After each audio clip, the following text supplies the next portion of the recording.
Once we've got our PID, and we've got our consultation, it's been signed off, we then need to use that PID as the basis for the project going forward. So our PID becomes the anchor point by which the project is executed. If the PID is the document by which we have said this is what we're going to do, this is how we're going to do it, this is what we're going to need to do it, and the sponsor has signed off on that, then that better be what we deliver on. It's no good getting the sponsor to sign off on a PID that says we're going to do this, going to do this, and going to do this, and then we end up doing something else when the project's complete. So we constantly have to keep calibrating back against our PID to ensure that we are delivering what we're supposed to deliver. And to do that, we need to continue to monitor it.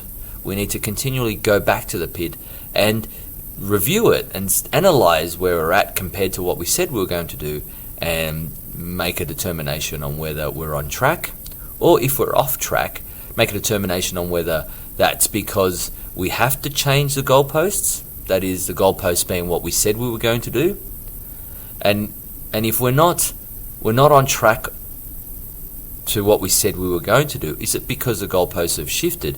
And if that's the case, we need to go back and we need to change our PID, because a PID represents what the sponsor has signed off. So if we said the target was going to be that this was going to be completed by the end of September, and we're monitoring our plan, we're monitoring the PID, we're monitoring what we're doing, and we realise that September's not going to happen, that it's actually going to be October. If we don't go back and change this, we get our sponsor to sign it off, so that means we don't go back and change the PID, make the necessary adjustments and get our sponsor to sign it off, we're in danger of not meeting the target. And as a project manager, that's one of our key responsibilities. So two things need to happen. One, we need to get it back on track so we finish by the end of September. Or two, we need to put forth a pretty good argument, make an adjustment to the PID, and get the agreements and sign off from our sponsor. So it's very difficult to do any of this if we're not monitoring it. If we're not going, okay, well, how are we progressing against the timelines that we set? How are we progressing against the targets of quality? How are we progressing against budget? If we're not doing that monitoring, it's very difficult to do that. So the question then becomes, how do we monitor? Well, there are a number of ways that we can monitor. The most common way of monitoring through a project is obviously through review meetings. And review meetings can occur face-to-face, so we can have weekly review meetings with the project team, incorporating some key stakeholders. We can have daily toolbox meetings with the project team to check our progress on a day-to-day basis. We can commission reports that provide data for us, essential data, perhaps data such as our progress against our schedule, our progress against contracts. There can be a range of metrics that we can use to check our monitoring. So, for example, I may request a particular report get printed off every day and put on my desk to be there at 8 o'clock, so that when I get there at 8, I can review this report, ready to provide that information to the team at our 8:30 toolbox meeting. So there are things that we can structure up to ensure that we're monitoring and controlling. Of course, they don't have to be face-to-face. We've got a great range of technological applications, such as phone calls, video conferencing, all those type of mediums that can also provide that. There's email, there's written reports that can be used for compliance and checking. So all these tools are available to us.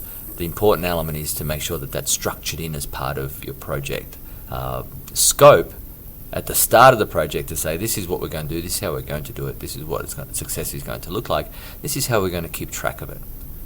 So when we talk about the monitoring part of our project, it's about outlining how we're going to keep on track of our progress. Because as I said, if it's going to change, then we need to change the scope itself, or the PID, and this is what we call the scope change control. So typically scope change comprises of 5 steps. You request to change. So someone's going to request to change, whether that's you or whether it's one of your key stakeholders, maybe a member from your project team. We review the request. We look at the detail of the request, we measure up the argument, and we make an assessment of that request. Once we make an assessment of that request, we make a decision about whether we think that there needs to be a change or not. We then take that decision to our sponsor to get sign off, and if that's the case, then we get the PID signed off or the scope signed off.